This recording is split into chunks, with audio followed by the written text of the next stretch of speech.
Welcome to another episode of Astronomy Daily. It's the 25th of November 2024. Astronomy Daily, the podcast, with your host, Steve Dunkley.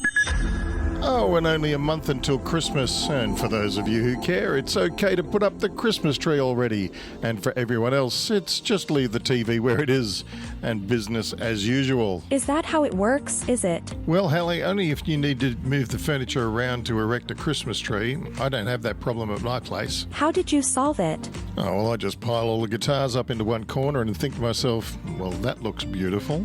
And that's it. Well, that'll do me, Hallie. The last Christmas tree I had to assemble dropped so much tinsel and rubbish I was still cleaning it up at Easter. That's not a very good tree. Well, it wasn't, Hallie. It also wasn't really my tree either, but you know, a man's got to do what a man's got to do. Honestly. Yes? You humans are just too confusing. Oh, you think so? Just when I think I understand you, suddenly I have to get my circuits around Christmas trees. Ah, yes, the dilemma. It's not fair. That's right, Rusty. Life's like that.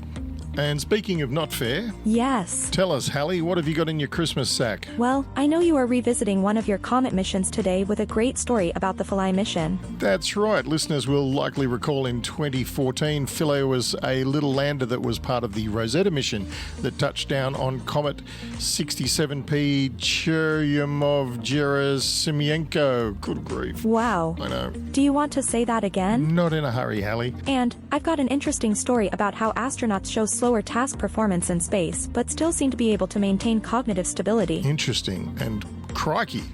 I guess working in space is challenging, like I'd know. Totally. Oh, thanks, Hallie. And on that note, why don't you take it away? All right.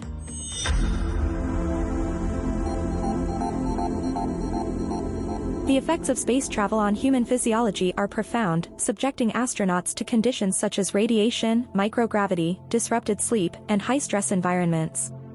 These factors could potentially impact cognitive abilities, a critical concern given the complexity and high stakes of tasks performed aboard spacecraft. To address this, researchers from NASA's Behavioral Health and Performance Laboratory studied cognitive performance in 25 astronauts during 6-month stays aboard the International Space Station. This analysis represents the most comprehensive dataset of cognitive performance in professional astronauts to date. We show that there is no evidence of any significant cognitive impairment or neurodegenerative decline in astronauts spending 6 months on the ISS, said Dr. Sheena Dev, lead researcher at NASA's Behavioral Health and Performance Laboratory and first author of a study published in Frontiers in Physiology. Living and working in space was not associated with widespread cognitive impairment that would be suggestive of significant brain damage. The study utilized a battery of 10 subtests to evaluate various cognitive domains, measuring speed and accuracy at 5 intervals, before the mission, early and late in flight, and at 10 and 30 days post-mission. While astronauts demonstrated slower responses in processing speed, working memory, and attention during the mission, accuracy remained unaffected. The timing of these changes varied, with some resolving before mission completion and others persisting until astronauts returned to Earth. Slowed performance on attention, for example, was only observed early during the mission, while slowed performance on processing speed did not return to baseline levels until after the mission ended and crew were back on Earth, explained Dev. Importantly, no evidence of damage to the central nervous system was observed during these 6-month missions, and cognitive performance overall remained stable. The findings highlight that certain cognitive domains, such as processing speed and attention, are more susceptible to stress both on Earth and in space. Even on Earth, processing speed, working memory, and attention are cognitive domains that can show temporary changes when an individual is under stress. Other domains, such as memory, are less vulnerable to stressors, said Dev.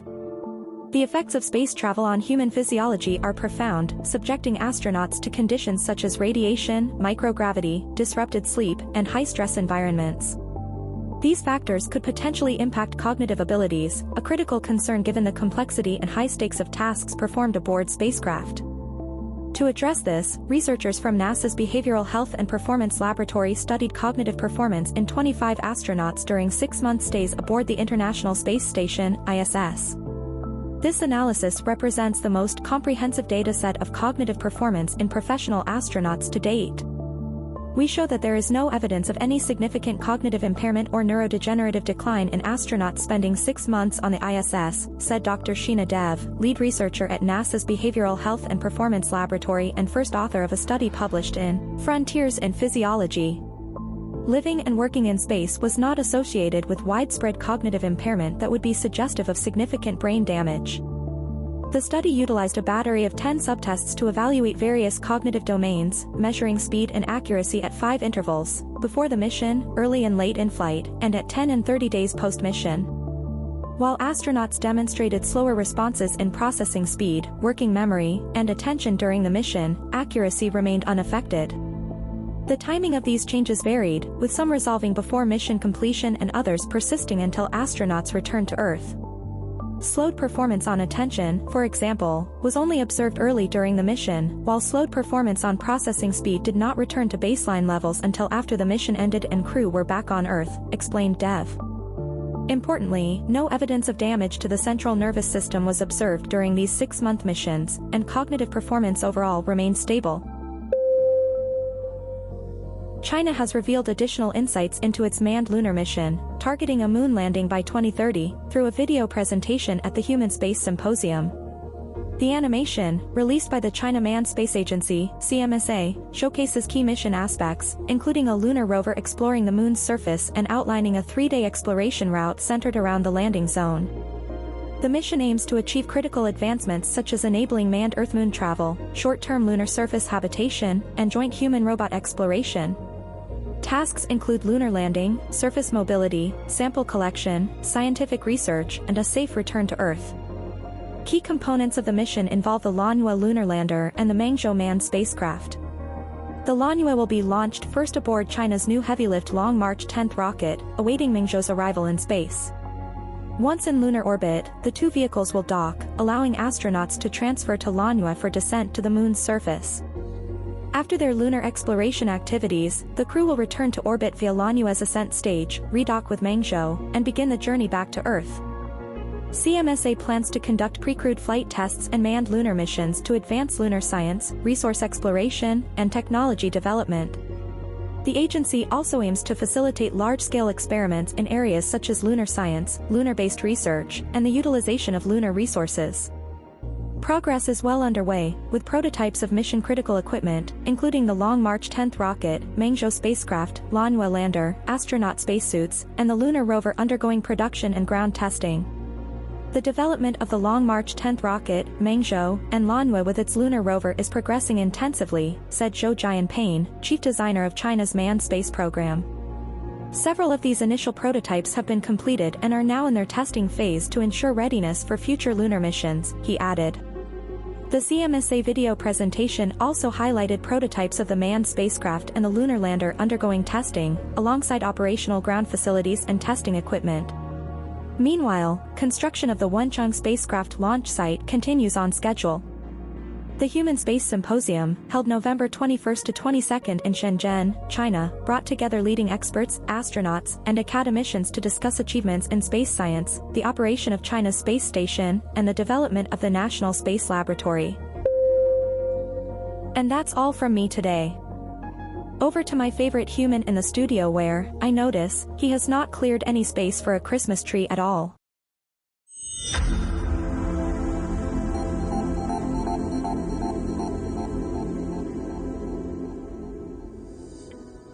Thank you for joining us for this Monday edition of Astronomy Daily, where we offer just a few stories from the now famous Astronomy Daily newsletter, which you can receive in your email every day, just like Hallie and I do. And to do that, just visit our URL, astronomydaily.io, and place your email address in the slot provided. Just like that, you'll be receiving all the latest news about science, space science, and astronomy from around the world as it's happening. And not only that, you can interact with us by visiting at Astro Daily Pod on X, or at our new Facebook page, which is, of course, Astronomy Daily on Facebook. See you there. Astronomy Daily with Steve and Hallie. Space science, and astronomy.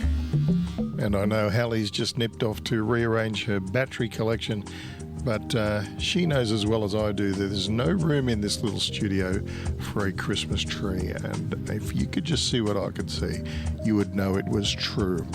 And my philodendron didn't survive last summer anyway, so it can be pretty stuffy in here. Anyway, I can't be trusted with a whole tree anyway. Okay, here we go. On November 12, 2014, after a decade-long journey spanning the solar system and over 500 million kilometres, Rosetta's lander Philae made history by becoming the first spacecraft to touch down on a comet. As the European Space Agency marks the 10th anniversary of this groundbreaking achievement, they honour Philae's remarkable contributions to space exploration at Comet 67P Churyumov-Gerasimenko. When Rosetta arrived at Comet 67P on August 6, 2014, the mission team immediately began the race to select a suitable landing site for Philae. The site had to strike a careful balance between safety and scientific potential.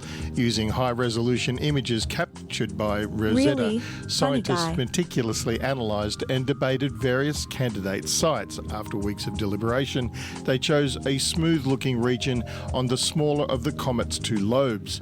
This location was named Agilkia, and it offered the best combination of stability and opportunities for groundbreaking science. Intense preparations followed, but the night before landing, a problem was identified. Philae's active descent system, which would have provided a downward thrust to prevent rebound at touchdown, could not be activated. Philae would have to rely on harpoons and ice screws in its 3 feet to fix it to the surface. Nonetheless, the green light was given after separating for Rosetta. Philae began its 7-hour descent to the surface of the comet. During the descent, Philae began sensing the environment around the comet, making stunning imagery as the first landing site came into view. Philae's touchdown at Agilkia was spot on. The sensors on Philae's feet felt the touchdown vibrations, generating the first recording of contact between a human-made object and a comet, but soon became clear that Philae's harpoons hadn't fired and it had taken flight once again. In the end, Philae made contact with the surface 4 times, thanks to an automatic sequence that was triggered by the first touchdown signal. Philae's instruments were operating while in flight, collecting unique data that would later yield important results. It was also an unexpected bonus that data were collected at more than one location, providing the first direct measurements of surface characteristics and allowing comparisons between the touchdown sites. For example, Philae felt the difference in surface texture and hardness as it bounced from one site to another. At the first landing site, it detected a soft layer several centimetres thick. Milliseconds later, it encountered a much harder layer after colliding with a cliff. Philae scraped through its second touchdown site, providing the first in-situ measurement of the softness of the icy dust interior of a boulder on a comet. The simple action of Philae stamping an imprint in billions of years old ice revealed the boulder to be a fluffier than froth on a cappuccino, equivalent to a porosity of around 75%. Philae then hopped about 30 metres to the final touchdown site named Abydos, where its SIVA cameras provided the first image of a human-made object touching a 4.6 billion-year-old solar system relic. The exact location on the comet would remain hidden from view for almost 2 years. In this location, Philae's MUPUS hammer penetrated a soft layer before encountering an unexpectedly hard surface a few centimetres below the surface. Philae listened to the hammering with its feet, recording the vibrations that passed through the comet. This was the first time since the Apollo 17 mission to the Moon in 1972 that active seismic measurements were conducted on a celestial body.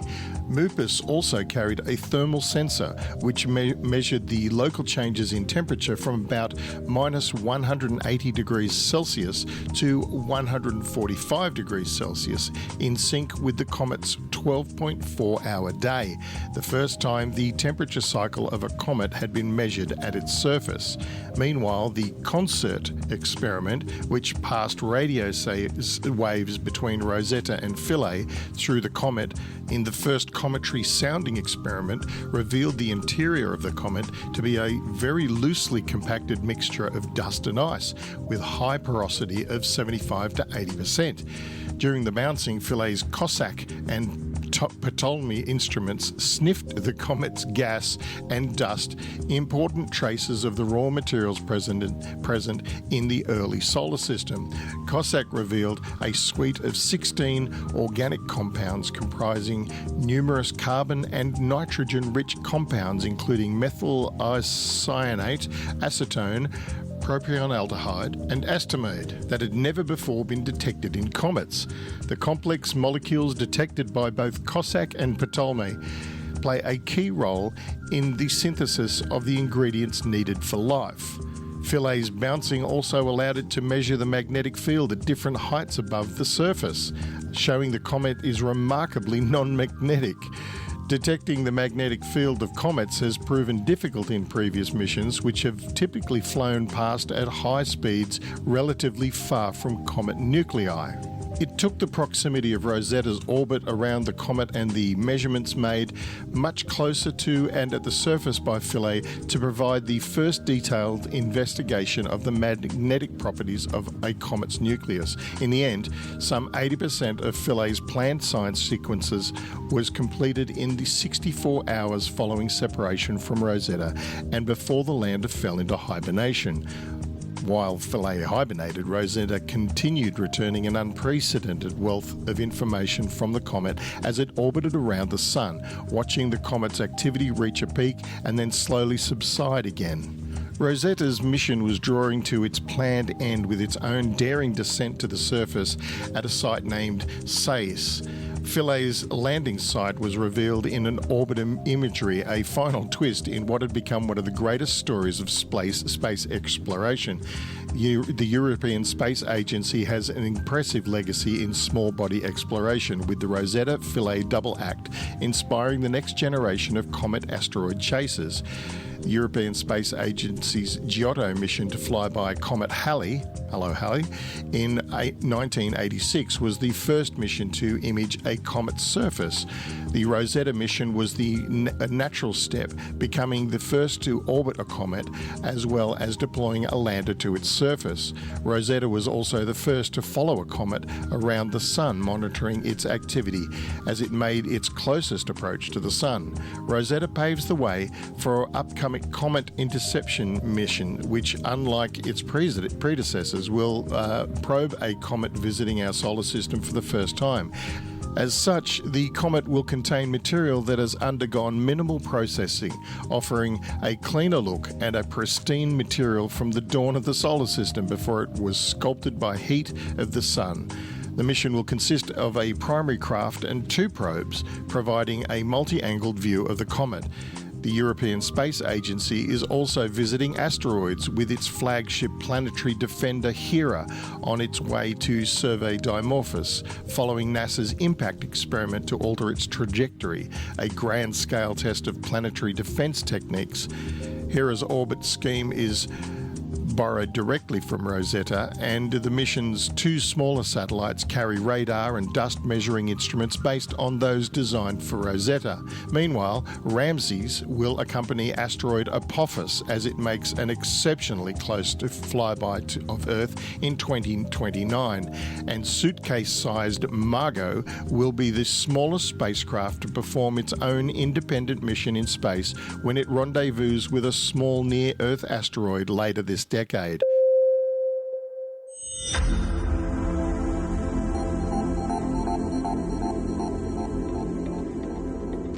And there you have it. That's it for another episode. Thanks for tuning in. Hallie and I will be back again next Monday to bring in the new week with more stories from the Astronomy Daily newsletter. All that's happening in space, space science, and astronomy from all around the world. And don't forget to go to our home site, as mentioned earlier, and sign up for the free newsletter. There's so much more in it than you hear on the podcasts. Speaking of which, Oh, yes? Cousin Anna will be taking you through the week with her glossy presentations Tuesday to Saturday. She's busy. She is busy, Hallie. You should give her a hand on her shows. Who do you think runs the studio for her? Oh, I see. She's all talent, that one. So you're the brains of this operation, are you? You said it. Oh, walked right into that one. Okay, on that note, see you next week, everybody. Bye.